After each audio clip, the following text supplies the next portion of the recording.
बातमी राज्यातून महत्त्वाची अजित पवारांच्या ताफ्यासमोर काँग्रेस कार्यकर्त्यांनी आंदोलनाचा प्रयत्न केला। परभणीत अजित पवारांच्या गाडीचा ताफा अडवण्याचा प्रयत्न झाला।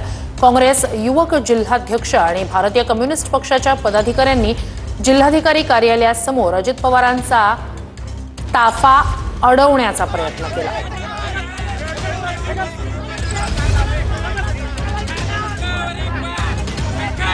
अधिक या सगळ्या संदर्भात जाणून घेऊया आपले प्रतिनिधी नजीर खान यांच्याकडनं। नजीर, आत्ताचे नेमके अपडेट्स काय, आत्ताची परिस्थिती काय?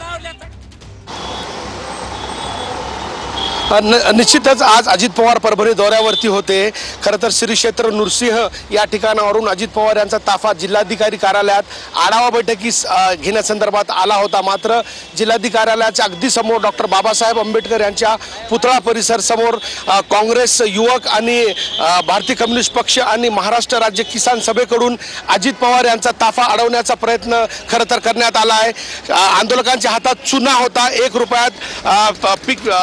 रुपया पीक विमा योजनेमुळे शेतकऱ्यांनी चुना लावल्याचं जो विधान आहे, खरं तर त्या विधानावरती हे आंदोलक संतप्त झाले होते आणि त्यांच्या ताफा अडवून त्यांनी चुना टाकण्याचा प्रयत्न करण्यात आला। मात्र वेळीच पोलिसांनी आंदोलकांना ताब्यात घेतले आणि एकूणच आता अजित पवार आता जिल्हाधिकारी कार्यालयामध्ये या ठिकाणी आढावा बैठकीसाठी दाखल झालेले आहेत। आंदोलकांना पोलिसांनी ताब्यात घेतलेलं आहे।